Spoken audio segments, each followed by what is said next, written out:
Hi, my name is April Ybarra.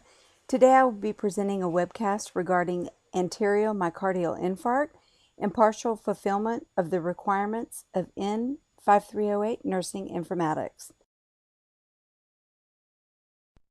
1.5 million myocardial infarcts occur each year, with most of them occurring in a single coronary artery. 10% of those infarcts are in patients that are less than 40 years old.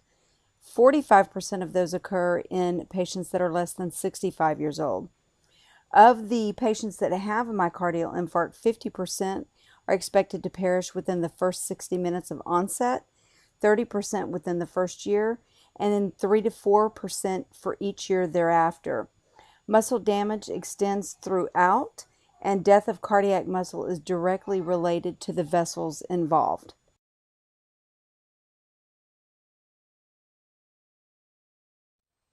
Evidence of an acute MI can be found in the patient anywhere from 3 to 5 days of acute onset. It's been found in 95% of the cases of cardiac artery dissection that the cause is related to atherosclerotic plaque. Of those patients, 50 to 85% of the risk of coronary atherosclerosis is secondary to acquired conditions. Lipid metabolism, coagulation, and the renin and angiotensin-aldosterone system plays a key factor in this. MIs are common in the U.S. with 4 males to every 2 females in 1,000 population of hospitalized patients on an annual basis. As you can see by the diagram, cardiac disease development occurs in stages. In a normal patient, you would have a clear flow of blood circulation within the body. Once the atherosclerosis develops, plaque starts to line the inner lining of the vessels, eventually worsening to the point that you will have a complete narrowing and no longer have an ability for blood to flow in the circulatory system. An MI results in the death of the cardiac tissue greater than 1 centimeter when the muscle is denied oxygen related to the plaque obstruction. So as the disease worsens, the patient develops the MI because the blood can no longer carry oxygen to the muscle. You have 2 different types of MI. You have a non-reperfusion and a reperfusion. So in the non-reperfusion MI, blood flow cannot be reestablished via stenting or ballooning in the cardiac cath lab. You're successful when reperfusion or blood flow is reestablished after the cardiac cell death, which may be several hours. It's very important to look at a patient's risk factors and their genetic predispositions that could further put them at harm for development of cardiac disease. As previously discussed in the presentation, most common myocardial infarct locations occur in a single coronary artery. So therefore, it's very important to understand the anatomy of the heart. The right coronary artery, or the RCA, is where damage occurs to the posterior wall of the heart. The left coronary dominance, or the LCA, damage occurs to the posterior wall in about 15% of those patients affected. The left main artery, or the LMA, is the anterior lateral infarct, and the left anterior descending coronary, or the LAD, is where damage occurs to the anterior wall. Now, muscle damage would extend throughout that region, and death of the cardiac muscle again is directly related to the vessels involved. The goal is to reestablish blood circulation for reperfusion to stop the amount of damage that has occurred.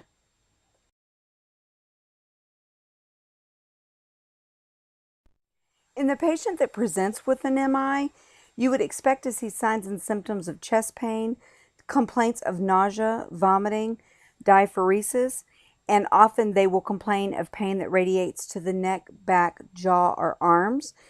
Presenting symptoms are different in males versus females. Males have the typical hand to the chest clutching, bent over. Women normally complain of epigastric discomfort and or an upset stomach. Also recall that in diabetic patients, they are usually asymptomatic, and that's found also in the elderly as well, in about 10 to 15% of those diagnosed.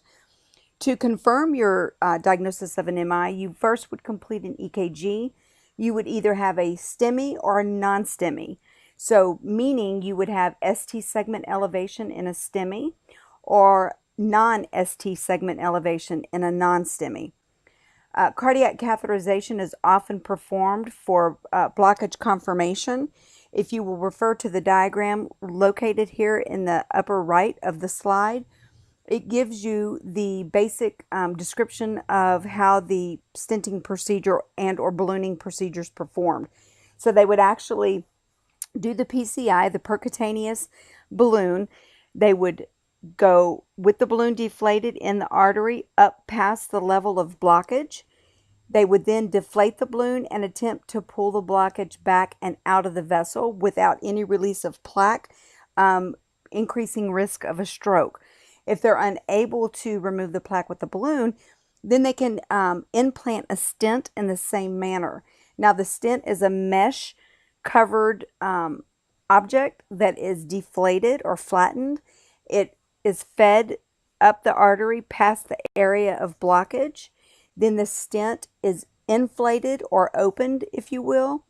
And what that does is it allows a reestablishment of blood flow through the vessel and pushes the plaque up against the lumen of the vessel, thereby trapping it from expanding and or trapping it from a potential dislodge of the plaque circulating through the body with the potential to cause a stroke in the patient.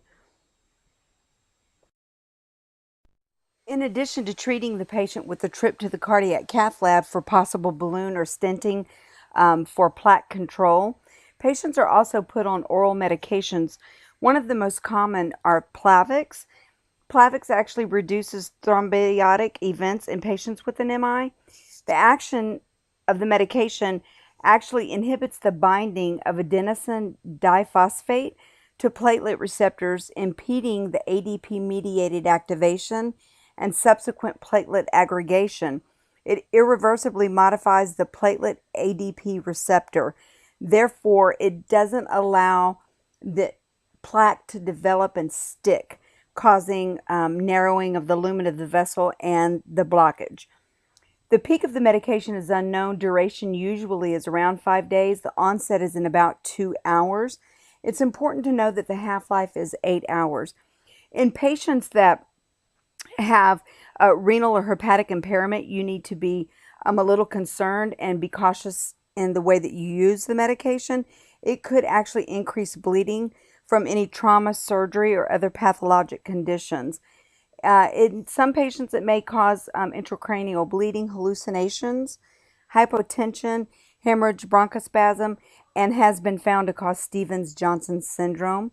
You really also should be aware of potential angioedema development in the patient. You would monitor them for any signs and symptoms of bleeding, and then make sure that they're aware of patient education that they should not take aspirin. It actually interacts with aspirin, NSAIDs, warfarin, and macrolides. Nitroglycerin is another common medication that's used in the management of hypertension and heart failure after an MI. The action is that it reduces cardiac oxygen demand by decreasing left ventricular end diastolic pressure, which is preload, and to a lesser extent, systemic vascular resistance, which is afterload.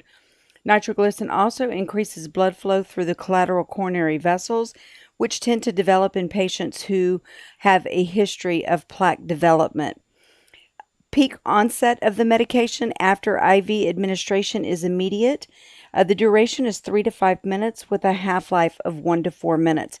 As a nurse, it's very important to understand that nitroglycerin and medications used to treat erectile dysfunction do not like each other. So you must question your patient before you start the nitroglycerin as to their concurrent use of Cialis, Viagra, or Levitra. It's important also to note the last dose amount and time taken. If nitroglycerin is administered in a patient who has concurrent use of erectile dysfunction medications, it can actually cause a fatal decrease in blood pressure until cardiac arrest occurs. When you go to dose your patient, you would normally start your IV medication at 5 micrograms per minute, titrating every 3 to 5 minutes until relief of pain. It's important to note that nitroglycerin will cause a decrease in blood pressure on its own, so you would need to cycle the patient's pressure in between each titrated dose. Once you reach 20 micrograms per minute, if the patient's still having pain, at that point you may increase your dosing by 20 micrograms every 3 to 5 minutes until you reach a maximum dose of 100 micrograms per minute. When you provide patient education, make sure that they understand that nitroglycerin is a vasodilator, so that it can cause a headache, which you would request medication for should they begin to experience that type of pain from the medicine.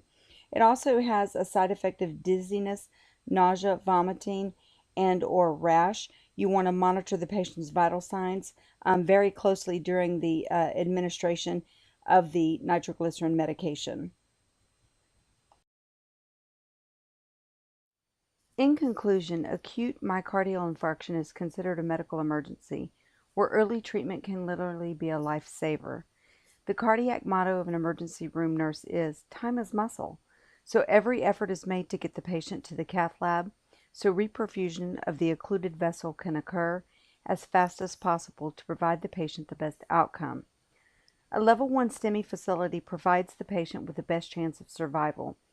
These facilities are required to meet or beat the national benchmark of door-to-balloon time in 90 minutes or less.